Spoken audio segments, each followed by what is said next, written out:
இப்போ இந்த இடத்துக்கு வந்துருவோமே, கிரைஸ்ட் வந்து ஒரு கல்லின் மேல் ஒரு கல் இல்லாதபடிக்கு இடிக்கப்பட்டு போகும் அப்படின்னு சொல்றாரு. இதுல 3 பார்ட்டா நான் இந்த கல்லின் மேல் கல்லுன்றதுக்கு மட்டும் 3 விஷயத்த நான் இன்னைக்கு பேசணும்னு நினைக்கிறேன். முதலாவதாக ஒரு கல்லின் மேல் ஒரு கல் இடிக்கப்பட்டு போகும். ஏன் அப்படி சொல்றாரு அப்படிங்கிறதுக்கு ரீசன் என்ன அப்படின்னு கேட்டீங்கன்னா, இந்த ஆலயத்தை கட்டினாங்க பாருங்களேன், இது வந்து செகண்ட் டெம்பிள். இது சாலமோன் கட்டினதை நேபுகாத்நேச்சர் இடிச்சிட்டாரு, அங்கேயே முடிச்சிட்டாரு, அது இடிச்சு முடிச்சிட்டாரு. இப்போ 2வது தேவாலயம் செருபாபேல் கட்டுறாரு. செருபாபேல் இந்த ஆலயத்தை எப்படி கட்டினாருங்கிறத ரொம்ப இம்பார்ட்டன்ட், அங்க அண்டர்ஸ்டாண்ட் பண்ணணும். ஆகாய் புஸ்தகம் 2ஆம் அதிகாரம் 15வது வசனத்துக்கு நீங்க போகும்போது, ஆகாய் ப்ராபட்டிக்கல் புக்ல நீங்க போய் பாருங்க. அதுல அவர் சொல்லும் போது ப்ராபசியா என்ன சொல்றாரு, 2ஆம் அதிகாரம் 15வது வசனம், இப்பொழுதும் கர்த்தருடைய ஆலயத்தை கட்டும்படி ஒரு கல்லின் மேல் ஒரு கல் வைக்கப்பட்டது முதல் நடந்ததை உங்கள் மனதிலே சிந்தித்து பாருங்கள்.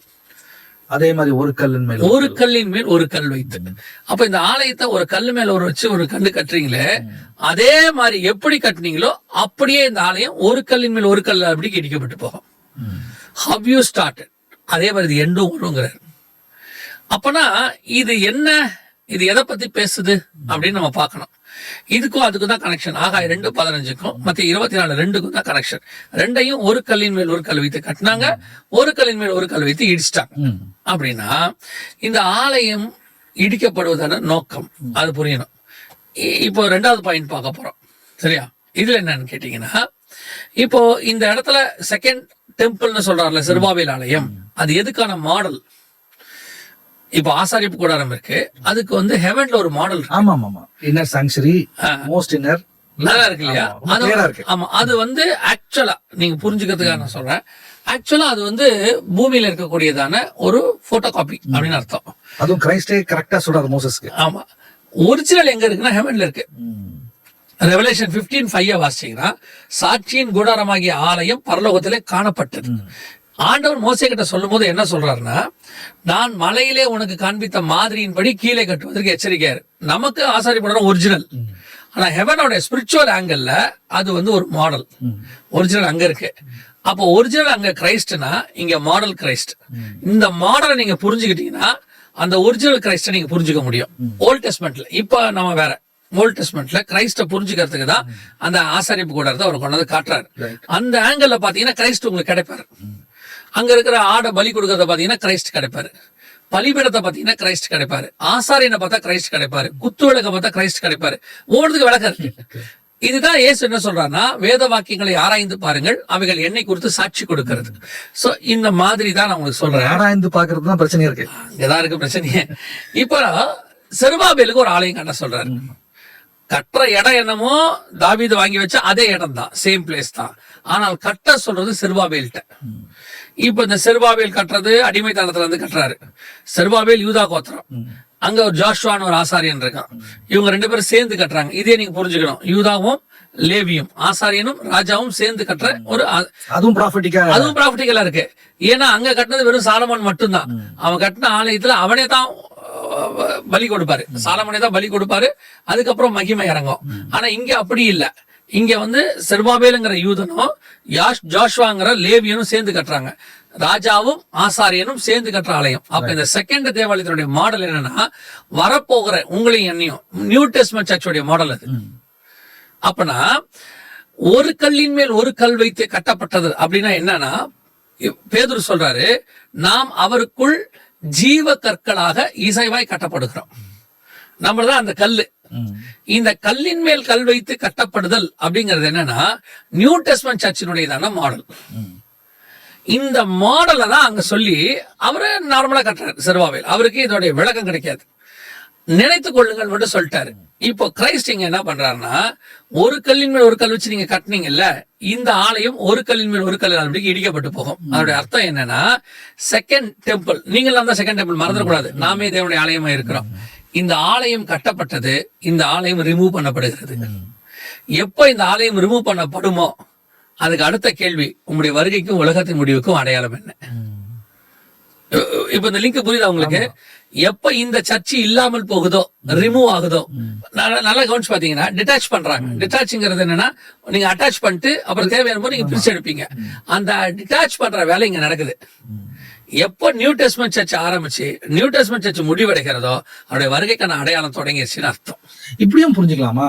அதாவது வந்து இது இந்த கல்லின் மேல் கல் இடிக்கப்படும் சொல்லும் போது அது ரொம்ப சந்தோஷமா அவர் சொல்ல, ஏதோ ஒரு பெயினோட தான் சொல்ற மாதிரி நான் அண்டர்ஸ்டாண்ட் பண்ணிக்கிறேன். அது கரெக்டா? இதுதான் மூணாவது ஆங்கிள். அப்போ அத வந்து சொல்றாருன்னா அது ஒரு ஹாப்பி இதுவா சொல்ல அவரு இல்ல இல்ல, அதாவது ஒரு இதுக்கு ரெண்டு காயினுக்கு வந்து ரெண்டு பார்ட் இருக்கு இல்லையா? சரி, இப்ப இப்படி எடுத்துங்க. இப்ப இந்த கேள்வி நான் இப்படி வைக்கிறேன். டாஸ் போடுறாங்க ரெண்டு கேப்டன்ஸ். டாஸ் போட்ட உடனே ஒருத்தர் ஹெட் கேக்குறாரு, ஹெட் விழுந்துருச்சு. அவர் என்ன பாரு, அவர் என்ன நினைப்பாரு? இப்போ அவருக்கு எப்படி இருக்கும்ப்பா? அவர் கேட்டது விழுந்துருச்சு, அவருக்கு எப்படி இருக்கும்? ஹாப்பியா இருக்கும். எதிரில் உள்ளவருக்கு என்னடா நான் எனக்கு வந்து அது வந்து எடுத்துருப்பேனேன்னு தான் ஃபீல் பண்ணுவாரு. அவருக்கு அது சோகமா இருக்கும். ஒரே டாஸ் தான், ஒரே காயின் தான், ரெண்டு பார்ட்ஸ் இருக்கு. அதுல ஒருத்தருக்கு சந்தோஷம் கொடுக்குது, ஒருத்தருக்கு வேதனை கொடுக்குது, துக்கத்தை கொடுக்குது. அதே மாதிரிதான் இது ஒரு கல்லின் மேல் ஒரு கல் இல்லாதபடிக்கு இந்த தேவாலயம் இடிக்கப்பட்டு போகும்னு சொல்றதனுடைய கான்செப்ட் என்னன்னா, ஸ்பிரிச்சுவலி நியூ டெஸ்ட்மென்ட் சர்ச் எடுத்துக்கொள்ளப்படும். அதத்தான் அவர் அங்க போக்கஸ் பண்றாரு. ரிமூவ் ஆயிடும். நிறைய பேர் சொல்லுவாங்க, அதே எப்படி சர்வபேல் ஆலயத்தை போய் நீங்க செகண்ட் டெம்பிளுக்கு சொல்றீங்க அப்படின்னு கேட்பாங்க. தெளிவா இயேசு சொல்வாரு, முந்தின ஆலயத்தை பார்க்கலாம். நீங்க எல்லாரும் போய் ஒருவேளை இருக்கிறவங்க ரொம்ப இன்ட்ரெஸ்ட் உள்ளவங்க தான் அந்த ப்ரோக்ராம் பாக்குறாங்கன்னு வச்சுக்கோங்களேன். நீங்க போய் ஆகாய புஸ்தகத்தை படிச்சு பாருங்க. நம்மளை பத்தின விஷயம் மட்டும்தான் அங்க இருக்கும். வசனம் சொல்லும், முந்தின ஆலயத்தை பார்க்கிலும் பிந்தின ஆலயத்தின் மகிமை பெரிதாயிருக்கும், சகல ஜனங்களாலும் விரும்பப்படுகிறவர் அதில் வாசமாயிருப்பார். இது எல்லாமே வந்து நியூ டெஸ்ட்மென்ட் சர்ச்சுக்கானது. எல்லாருக்கும் நமக்கு சகல ஜனங்களால் விரும்பப்படுகிறவர். இந்த மாதிரி ஒவ்வொரு பார்ட்டியா எடுத்தீங்கன்னா நியூ டெஸ்ட்மென்ட் சர்ச்சை பத்தி மட்டும் தான் பேசும். அந்த நியூ டெஸ்ட்மென்ட் சர்ச் ஆரம்பத்திலே சொன்னேன், செருபாபேலும் இவங்களும் சேர்ந்து செய்யறது, ஆசாரியனும் ராஜாவும் சேர்ந்து செய்யறது. சோ இந்த நியூ டெஸ்ட்மென்ட் சர்ச் ரிமூவ் ஆகிறத பத்தி இங்க பேசுறாரு. ஒரு கல்லின் மேல் ஒரு கல் படிக்கு இவையெல்லாம் இடிக்கப்பட்டு எல்லாம் மேல போயிடும். இப்போ நம்மளை பார்த்து ஒரு வார்த்தை சொல்றாரு, அழிவுள்ளதான இது அழியாமையும், சாவுக்கு ஏதுவான இது சாவாமையும். அழிவுள்ளதுனா என்ன? இது மாம்சத்தை குறிக்கிறது. இப்ப இது போய் என்ன செய்யும்? அழியாமை தடுத்து கொள்ளும், ஹெவன்லி பாடிக்குள்ள போயிடும். சாவுக்கு ஏதுவானது சாவாமையும் அப்படின்னா இது வந்து என்ன ஆக போகுது? இது போகணும். இந்த மாம்சம் ரத்தமும் ஒளிஞ்சாதான் அந்த ஒரு ஹெவன்லி பாடி கிடைக்கும். அதே மாதிரிதான் இந்த கல்லு ஒன்னோட ஒண்ணு இல்லாம போனாதான் ஹெவன்லி பாடிக்குள்ள போக முடியும்.